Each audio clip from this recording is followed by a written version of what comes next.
Lakeland PBS presents Common Ground, brought to you by the Minnesota Arts and Cultural Heritage Fund and the citizens of Minnesota. Production funding of Common Ground is made possible in part by First National Bank Bemidji, continuing their second century of service to the community. Member FDIC.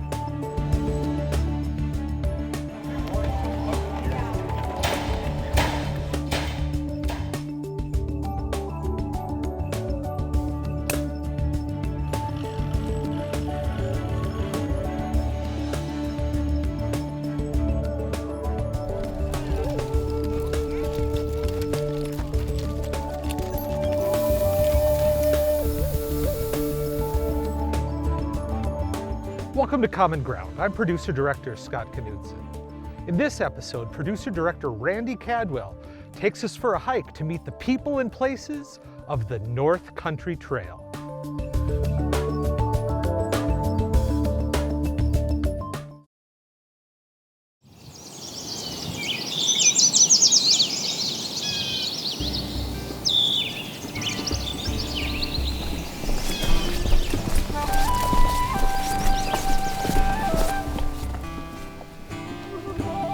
Well, I'm in the middle of walking the North Country Trail, walking from North Dakota to Vermont.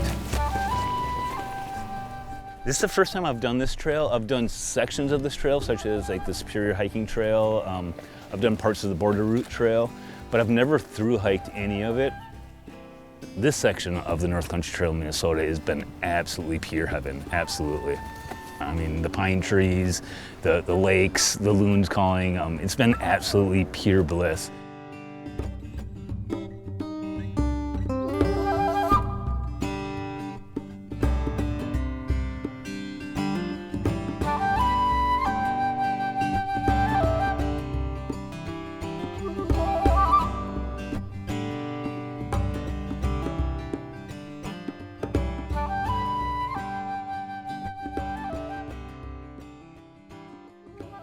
The North Country Trail, or officially the North Country National Scenic Trail, is a very long footpath, about 5,000 miles in length, that goes from Lake Sakakawea State Park at the west end in North Dakota, all the way to the Appalachian Trail in Vermont. So back in the 1960s, I think it was the Johnson administration asked for a study to look at copying the Appalachian Trail in other parts of the United States. And there was a report, I think it was Trails for America, that said, yeah, we should have this system of trails all across the United States, and it identified a couple different opportunities. The North Country Trail was one of those. The U.S. Forest Service actually had a trail called the North Country Trail in northern Wisconsin that went across the Schwamigan National Forest.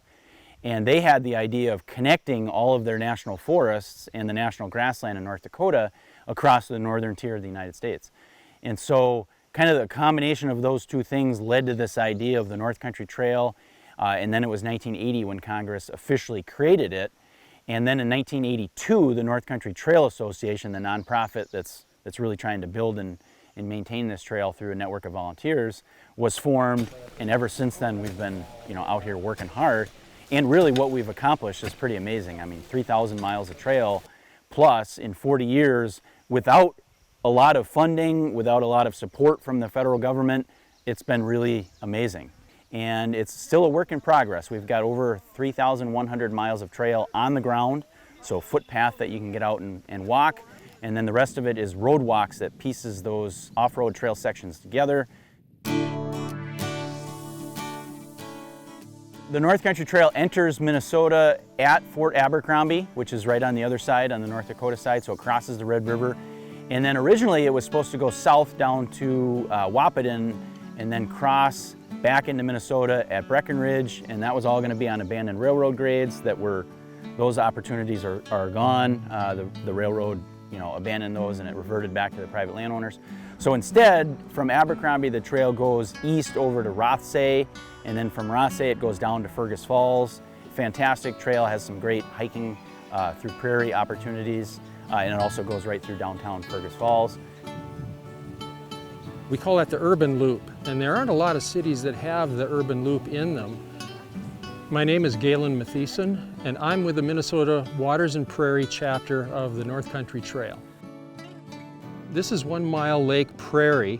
This really is such a beautiful open area, very hilly, a lot of grasses, wildflowers.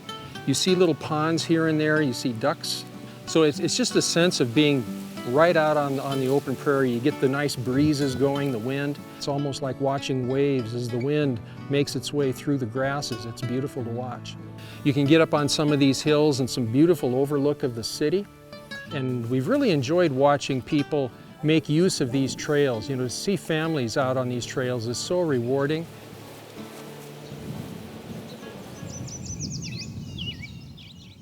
And then from there, it heads up towards Maplewood State Park, Tamarack National Wildlife Refuge. Sometimes we'll get 25 hikers, but I realized the weather was just a bit iffy today, so we just want to enjoy the day in the spring. Find the signs of spring, the wildflowers, the birds that we'll be hearing. I went to the very first meeting. It was an organizational meeting. I thought it was going to be a hiking club. Little did I know that I'd spend hours and miles helping build trail, but it's been a great experience. So is it the oriole that's singing? I believe the oriole. And then it comes up here to Itasca. In 1999, we also made a trip. Valley City was hosting the North Country Trail Association meeting that year. So that was our first exposure to it. Then Carter got out on the trail. I started the hike near Reamer, Minnesota. I forget how long that was, but on that hike, I met Jerry Trout. He mentioned that we could be working on the trail and form a chapter, because he was a big organizer. And so that's how we got started on it, the Itasca Moraine. And then it kind of swings and goes to the east, heads over towards the Chippewa National Forest, which was the original section of the North Country Trail in Minnesota going back to the mid-'80s. And then from there, our route changes. It follows what we call the Arrowhead Reroute. So rather than from near Reamer going down towards Jay Cooke State Park in Wisconsin, and now we'll go up to Grand Rapids, where we have some new trail that we're building, and then it'll go all the way up to Ely, and then through the Boundary Waters on the Sakakawea Trail and the Border Route Trail. The Keck is a 39-mile wilderness trail. It goes right through the heart of the Boundary Waters. The word Sakakawea comes from the Ojibwe language, which means hawk, iron, cliffs. The Sakakawea Trail started back in 1930s, and it was built as a Forest Service, by the Forest Service and the CCC. And it really was built to get firefighters into a fire tower out at Sakakawea Lake. So it served that purpose for a number of years. In the 1960s, the Forest Service turned it into a backpacking trail. And then for about the next 25 years, it was a hiking trail. But then finally, it just got to be so hard to maintain. And the Forest Service was ready to abandon the trail. And at that point, in 1990, a very dedicated group of volunteers took it over, cleared the trail, and preserved it for us today. Well, the North Country Trail, the Keck, they're a beginning to an end. The North Country Trail is around 5,000 miles. And so if you get a break in the middle of that 5,000 miles, what? You got maybe a 2,000 mile section and a 3,000 mile section. So having those continuous is really important, and it's really important to have the same trail. People expect to see a trail, so you want to have the same kind of conditions, not the same trail. People expect the Keck to be a rough trail. It's a primitive trail.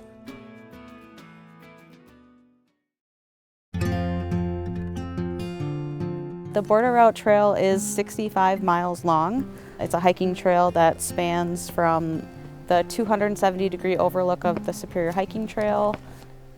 So beautiful. Oh my gosh. It's unbelievable. It goes 27 miles of trail outside the Boundary Waters, and then there's another about 30 miles through the wilderness, and then after that, an additional 30 miles to the Sakakawea Trail. So it connects the Superior Hiking Trail to the Sakakawea Trail. The Boundary Waters Canoe Area Wilderness is a designated wilderness area, so it does require certain permitting, and there are rules so that you do limit your impact while you're in that area. For example, when we're maintaining and marking the trail, there's like no blazes are allowed. So it can be difficult to navigate while you're in that area, but it does also pose kind of like a fun challenge for a more experienced hiker. The border route trail follows the Canadian border. So as you're hiking along it, you get up to like some very impressive overlooks of Canada and lakes and stuff in Minnesota. So it's very beautiful. And then it follows the Superior Hiking Trail for about 300 miles down to Duluth. Today we're here on the Superior Hiking Trail in Duluth, Minnesota, where 42 miles of our trail exists. We are a 300+ mile footpath that traverses the rocky ridge of Lake Superior. The Superior Hiking Trail was really a vision of land managers coming together with local lodge and inn owners along the North Shore, envisioning a through hiking long trail that would connect Minnesota's North Shore to Canada. We didn't make it into Canada or around the lake, but we made it darn near close. So we've been in existence for 36 years. We manage and maintain all 300+ miles. We have 94 primitive campsites along the way and approximately 60 trailheads, access points. We do have a lot of elevation loss and gain throughout our entire trail system because you're really going peak to peak along the trail, and in between are ravines, whether that's creek or river. So you cross a lot of different bodies of water, waterfalls, and interact with just a lot of different topography within the 300 miles.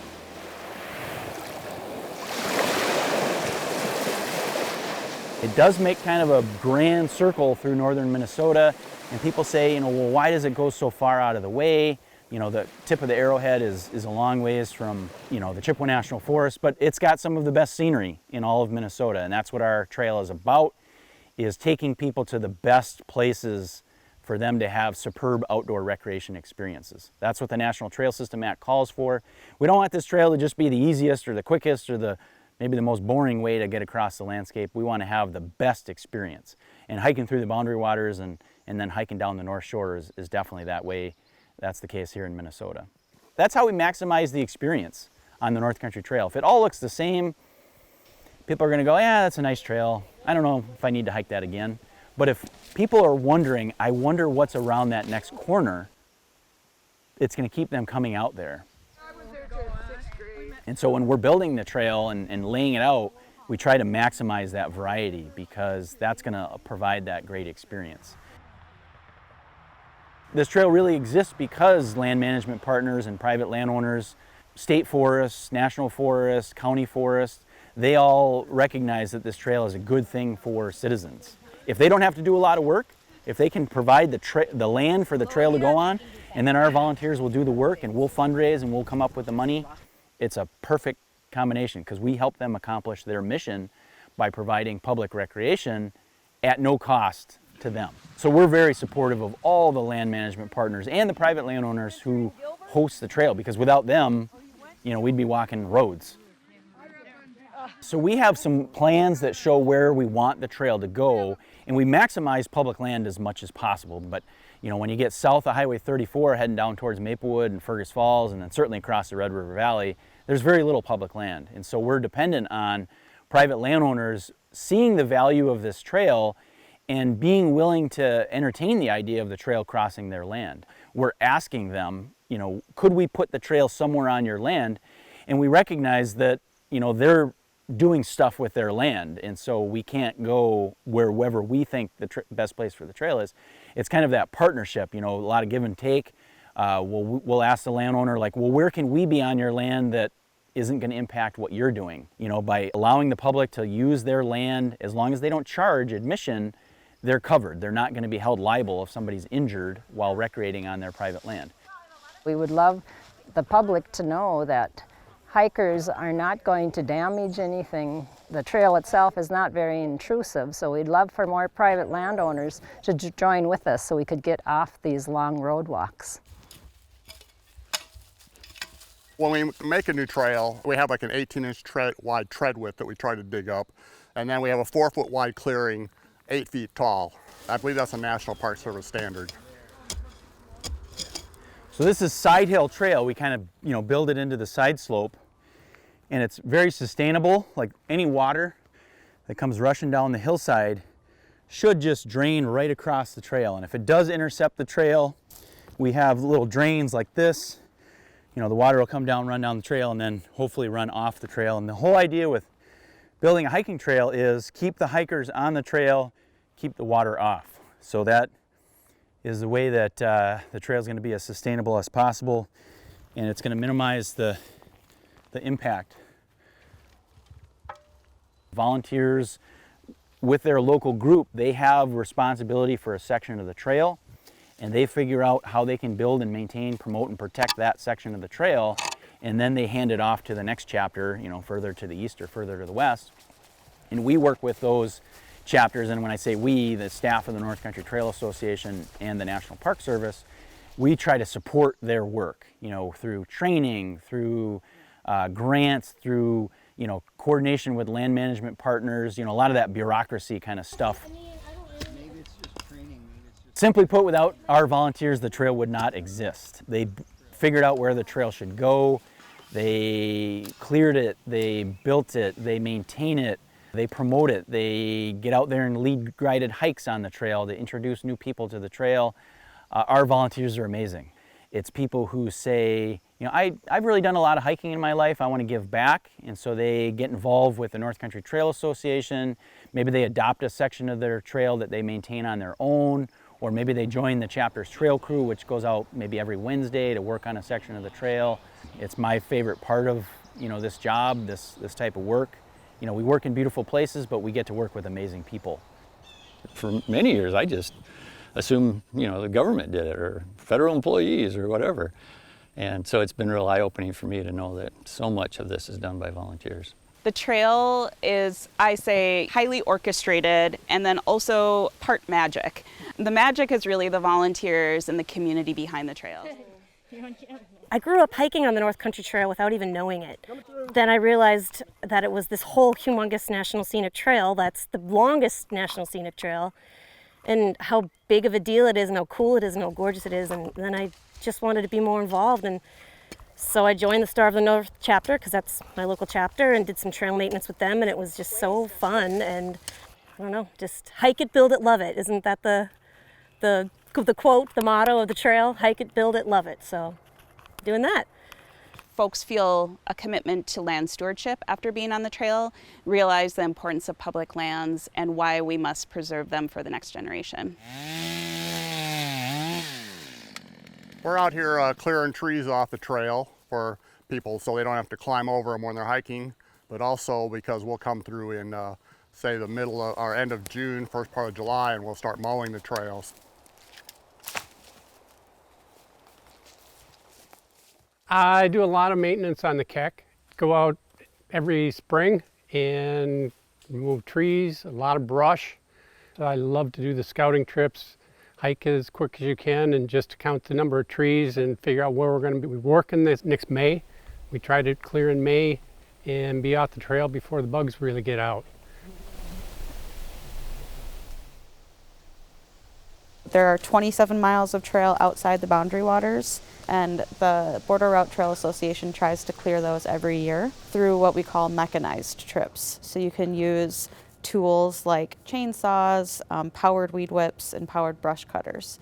That remaining 38 miles of trail inside the boundary waters, because it's so difficult to access that, our goal is to try and clear each section once every 3 years. You do have to backpack into that or canoe into that wilderness area. Some of the tools that you are allowed to use in the area are things like crosscut saws or loppers or manual brush cutters. We are at Woods Creek. We are working on a new reroute. It's about a 300-foot long reroute of the trail.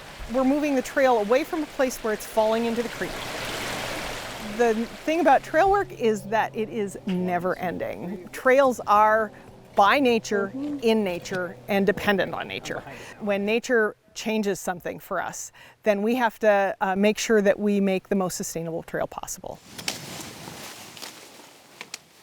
I would say anybody can be a hiker. Even people with mobility issues, there's sections of the North Country Trail that anybody can walk. We got here while the light was still good. Day hikers, that's the predominant use of the trail. So we like to come up to either here, Devil's Kettle, or we do the, it's called Paradise Beach at the 123 mile marker. We'll go for a walk there in the morning with our husky, Odin. So yeah, it's just such a blessing to have all this natural beauty around us. So we take advantage of it any opportunity we can. The beauty of it is enjoying creation. We're hearing the birds, we're seeing those first wildflowers. So we just have an excitement about being outside and sharing that with our friends, with our family. We get people who are bird watchers, who are mushroom enthusiasts. You know, they'll hike on our trail to see the mushrooms growing off the side. Nature photographers, hunters, fishermen. You know, they love using our trail because it provides kind of a long hunter walking trail, or an opportunity to walk into a lake that doesn't have a public access, so they might be the only person fishing on that lake. So it really does provide a unique experience for a lot of people. So there are people that get out and hike the whole thing, through hike the trail, and we only have had about maybe 30 through hikers on the whole North Country Trail, but we're starting to see more. And we're also starting to see more people do section hikes, which is where you're trying to bite it off in chunks over time.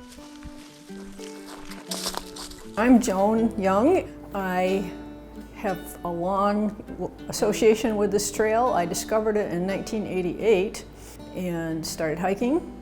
I completed hiking the entire trail in 2010. During that time, I got involved as a volunteer as well as just a hiker, and I really fell in love with this trail. By the time I finished hiking it the first time, things had already changed. There were lots of miles that had been taken off-road, and even more off-road now. So almost as soon as I finished it the first time, I wanted to do it again, but I couldn't figure out how to make that happen, and I had to earn some money in there too. So about 2 years ago, I woke up in the middle of the night and I went, oh my gosh, I know how I could do this. So I realized that if I started hiking from near where I live at home in Michigan, which is about the middle of the trail, and hiked south, which is trail east, through Ohio in the winter, I could get to Vermont and then drive to North Dakota and hike back to Michigan and not hit the real severe winter at either end of the trail. So once I figured out that that was actually possible, then I just had to do all the planning to make it happen, and now it's happening.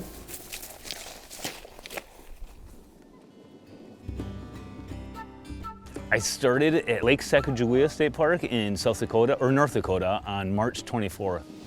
I plan on doing it completely throughout 1 year, not even 1 year, but in 9 months is what my plan is. I first originally had to figure out the route that I was going to take, but there's all sorts of other planning that went into it too, such as I had to spend about 2 years building up my gear supply because I had to have different types of gear. On top of that, I had to get my normal everyday life figured out too, such as I resigned from my job, which took some time leading up to that. I couldn't just quit on them. I gave them a few months' notice. I had to save up money, so that was quite a few year job in itself. And then I also had to take all my belongings that were in my home and figure out what was going to happen with them since I was going to be gone for 11 months. But that all took many years. Back in 2018 is when that all mainly started, but the planning actually started about 7 years ago. It takes a different mindset to do what I'm doing, and I actually can't really believe that I actually did it. But here we are. People are starting to realize I'm a little bit serious about it now.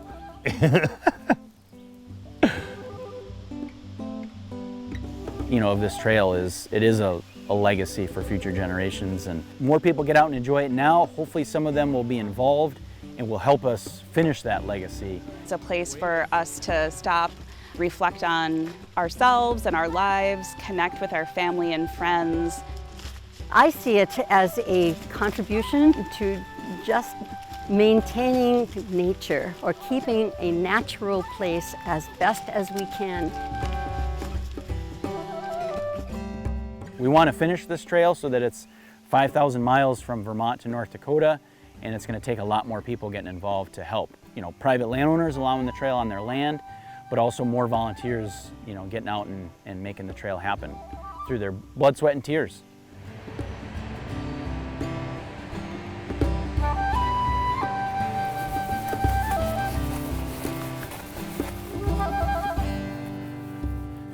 See you later, Minnesota.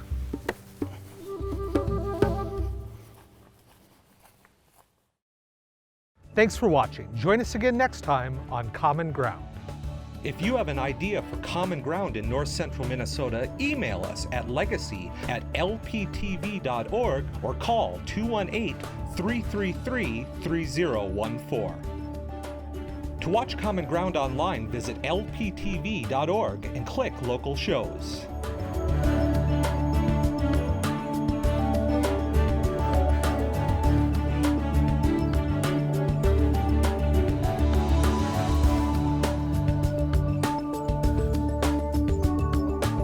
To order episodes or segments of Common Ground, call 218-333-3020.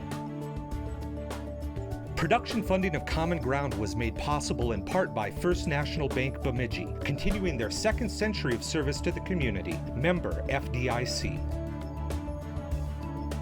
Common Ground is brought to you by the Minnesota Arts and Cultural Heritage Fund, with money by the vote of the people November 4th, 2008. If you watch Common Ground online, consider becoming a member or making a donation at lptv.org.